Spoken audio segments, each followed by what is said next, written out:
In my last video, I visited Scar's Motorcycles workshop in Peckham, and Jack, the owner, showed us the Honda CB650 that he exhibited at the Bike Shed show last year. Not only will that bike appear at this year's show again, but Jack's also been working on a new build, a CG125 that he's going to talk us through today.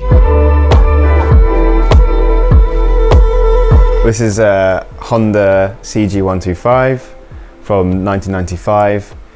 So obviously it looks a bit old. Looks a bit older than it does from when it came out of the factory. But I'll just run through the bike from front to back, I think, and tell you exactly what's been going on. So we'll start with the tyres. These are just Continental TKC 80s. Bit tricky to get the right size on this, especially with the rear to do the swing arm clearance. But bit of trial and error, get the right size, but nothing too chunky, but enough to make it give it that Scrambler stance I was going for. These aluminium mud guards, they came from a guy who just rolled them for me, and then I just finished them off with a brushed effect, and then just cutting it into the forks. And then if we go to the headlight, it's just a very simple one from, can't remember where I got it from now, but very simple with LED indicators, rental handlebars, slight rise in them just to get a bit higher stance for the Scrambler effect. And then we've got just some brown gum handle grips with some old school looking switch gears off a Honda CG, but I'm not too sure which year, but they're a good eBay find. And then a simple Speedo with just a light, nothing else really. And then all your information you just get from your switch gears. The tank was sprayed by Paint Monkey. You can check them out on Instagram. Did a really nice job, and this colour's actually off a Ford. And just with a little black detailing, so that's kind of really nice how that just lines up with the seat, flows down, and then this seat just covered in leather, but that detail sort of lines up with the frame there. Powder coated frame. It's got a slightly sort of metallic look to it, and the engine's done the same as well. With that's pretty standard apart from the ram air filter and tweaking of the carb so that it can fuel the extra air going in. The exhaust is just a universal fit. Sounds quite throaty, just a little single thumper. And then what else we got? Again, we've just got another little aluminium tail tidy which incorporates the rear light and indicators. Again, they're just LED flashes. Re-chromed wheels, standard suspension, and just yeah, good polish as well. What made you choose to do the 125? Because you did a 650 first, so it's like a smaller capacity bike. Yeah. What was the reason you chose the CG? The CG was just to sort of mainly because it appeals to a wider market. A lot more people have, licenses. They can just jump on a 125 from a standard driving license, and especially in sort of places in London or other cities, it's just a nice little quick get around. And yeah, after working on the CB650, I just fancied something a bit simpler.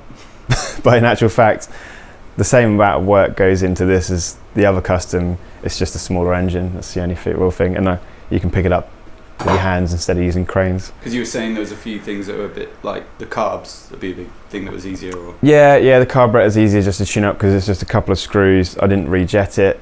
There's only one of them, so you don't have to sync them all. Obviously, you've got 4 carbs, then you've got to sync them all. And generally, it's just easier and it's kickstart as well, not electric, so you're not worrying too much about where the faults are. It's just turn it over very simply. And yeah, it's just something I could an accessible bike really. You said it was a bit simpler than doing that bike. A lot of work still, but anything particularly difficult or unexpected that came up on it, or? Good question.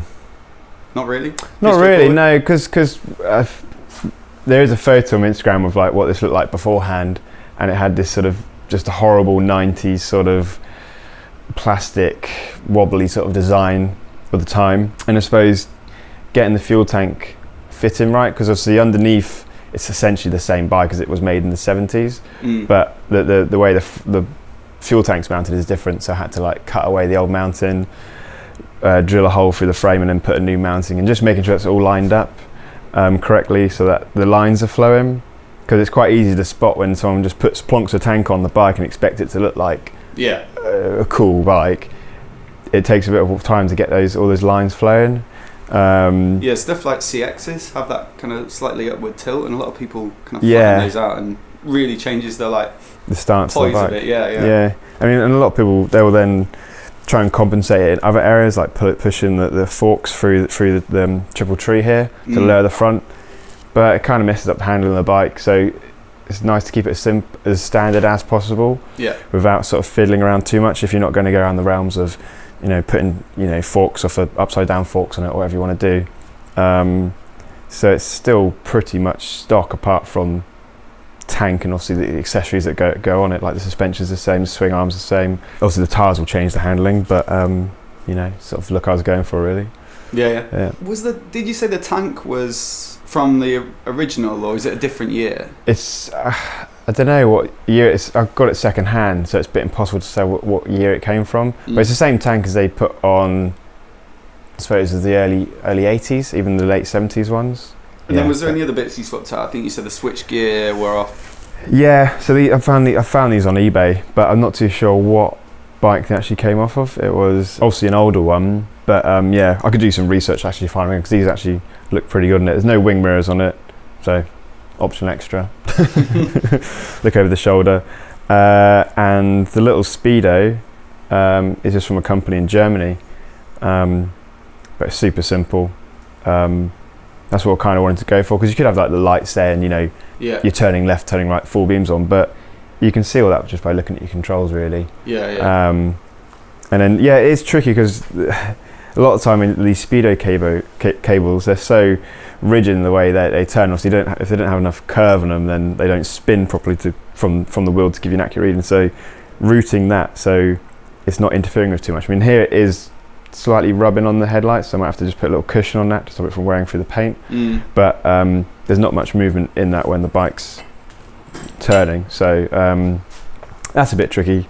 Obviously wiring is difficult. That's probably one of the hardest bits, actually, because you've got all this gumph and crap from before where they've had lights and stuff around here, and you've got to somehow tidy that all away, and you know, you want to keep all this clean and nice so it doesn't sort of interrupt the negative space, because that's, as well as what I'd call as the positive space of the tank and the seat and the bars and the wheels and stuff. But with the bikes, it's almost about the negative space as well, so what's left here and here. I mean, with these bikes, obviously being a small engine, they do look a bit weedy down here when you start filling up stuff. That's why I've kind of tried to keep it as stock as possible, apart from the handlebars and stuff. Because if you start, like, I don't know, I'm not a fan of putting like clip-ons, and I'm probably gonna disgruntle people here, but with putting clip-ons and stuff, because it's trying to be something it's not. Right. So it's not a powerful bike, so, you know, why am I going to make it look like a 650 or a 800cc motorbike? Because you said actually the guy you bought it off used it for tearing around the fields and that kind of thing. Yeah, it was the right state when I bought it. It was just covered in mud and bits falling off of it. So yeah, if you check out the before shot on my Instagram, you'd probably be quite surprised what it looked like. But that's part of it. It's part of the fun, sort of restoring something that was completely dilapidated and ready for the scrap heap, really, and then bringing it back to life and giving it a new lease of life, as it were. So plans for it are it'll be at the Bike Shed show in a couple of weeks. Yeah.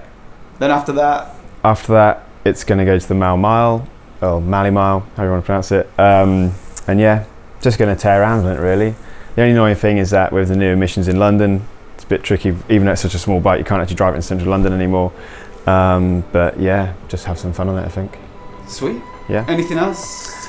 I don't think so, no. That's about it. And this is my workshop. Thanks again to Jack for taking the time to make these videos with me. You can see more images of his builds and videos of the bike starting up over on his Instagram, which I've linked to in the description below. Let me know what you think of the bikes down in the comments. Personally, I think this CG125 is really tastefully done, and I think it'd make a great little urban runaround. And of course, if you're new here and you want to see more videos like this, click subscribe and I'll catch you next time.